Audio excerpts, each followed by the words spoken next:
So on Truth Social, you said that you were going to cut aid from South Africa. Will you plan to cut aid across other African nations, and why South Africa? No, it's only South Africa. Terrible things are happening in South Africa. The leadership is doing some terrible things, horrible things. So that's under investigation right now. We'll make a determination. And until such time as we find out what South Africa is doing, they're taking away land, they're confiscating land, and actually they're doing things that are perhaps far worse than that. Now, Donald Trump has just announced that he is cutting off aid to South Africa. And obviously, this is coming from Elon Musk's agenda, which is to use propaganda to decampaign the black government of South Africa.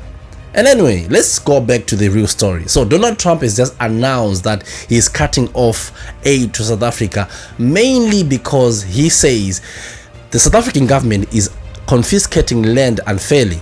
But the question is this really happening, or is just one of the cases where Western countries or Western powers use the African narrative for propaganda? Oh, let's break it down for you. Right. So Trump's claim versus reality.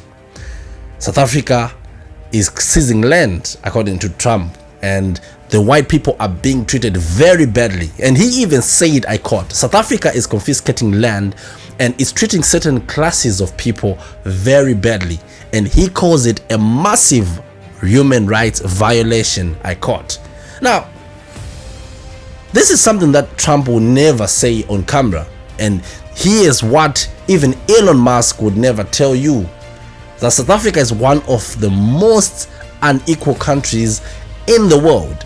We're talking about top 10% of South Africans owning over 85% of the country's wealth. Yet white South Africans are less than 8%, yet they control 80% of the wealth in South Africa.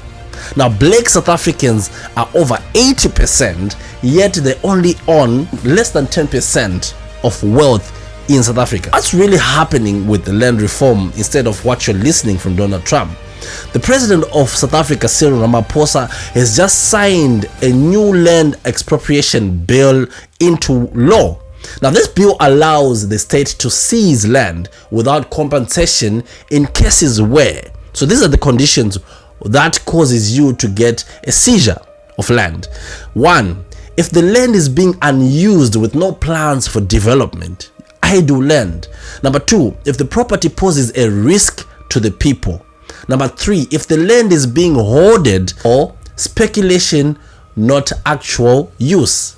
Now this is not a mass land grab or this target of white farmers like what they say. It's an effort to fix a historical injustice of more than 30 years after apartheid, and black South Africans are still only owning a fraction of what they own or what they have right over.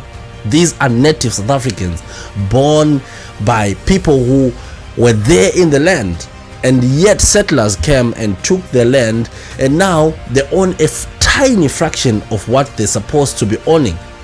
But Ramaphosa in response had a Mugabe moment. And do you remember what Mugabe said back in the days when he was having his scuffles with Tony Blair? He said, Blair, keep your England and let me keep my Zimbabwe. Now, Ramaphosa in response said, this issue that Donald Trump fears so much, we offer this question of the land. I don't know what Donald Trump has to do with South African land, because he's never been here. And he must keep his America, we will keep our South Africa. That's what he must do. South Africa is our land. South Africa belongs to all the people who live here in South Africa. It does not belong to Donald Trump. He can keep his America. And Ene is even worse. He is even worse. When I meet him, I will tell him. I will say, you, Donald Trump, you are even worse because your forebears came to America. They found the native, the indigenous Americans. they wiped them out. They killed nearly all of them. Rine, we are living as a nation, and black and white, we are going to find solutions for our land question. So Donald Trump must leave us alone. He must leave us alone, Maori. When we were facing apartheid, when we were facing oppression, he was not here. He did not fight side by side with us. And we were able, on our own, yes, with support of progressive forces in the world, to resolve the apartheid question.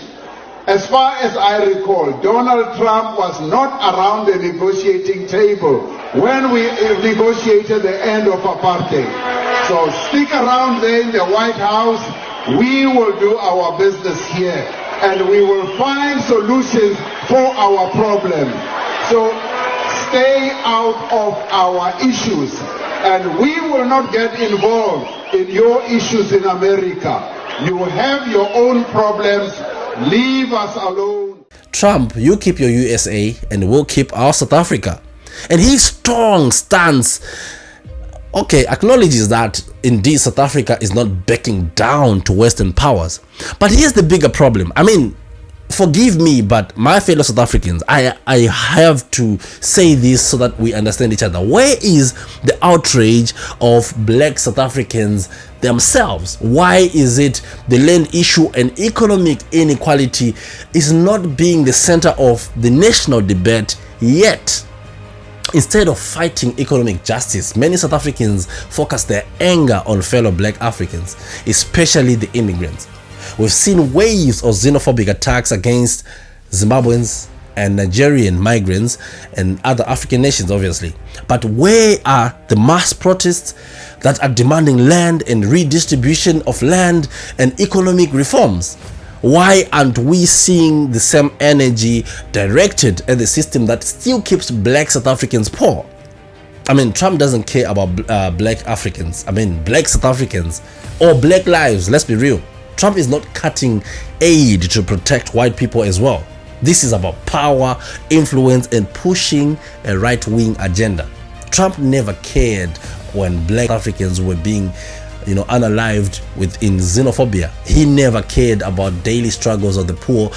Now, suddenly, he is interested in South Africa. It's clear that Elon Musk is behind this whole charade. And this is the same man who called African countries. And he also said Nelson Mandela screwed up South Africa. His agenda is not about fairness, it's about control. Now, inequality in South Africa is real. It's not a fallacy. It's not something that you can just imagine. The land reform bill is about justice and not revenge. Trump's move is not about human rights, it's about keeping Africa under Western influence. And black South Africans need to focus on the real enemy: economic oppression, not just each other, not a Nigerian, not a Zimbabwean. So what do you think? Do you think South Africa is actually right? Because remember, we have to look at the bigger problems down the road. The real truth that's happening is this is all a proxy war. Cyril Ramaphosa, South Africa is one of the BRICS nations that are trying to create a new currency. And you know that Trump already gave a threat that if they try to do something like that, they'll give these countries tariffs. And he's been warning South Africa because, to be fair with you, that's the only African country that is there at the moment that is significant. Hence why Trump is trying to point out at South Africa, because it wants to bully them so that they can be with ties with Russia. That's the whole thing. It's a proxy war. South Africa is just entangled in a war that it doesn't really know about. But let me know what you think in the comment section below, and don't forget to like, share, subscribe for more real talk. Till next time, ciao.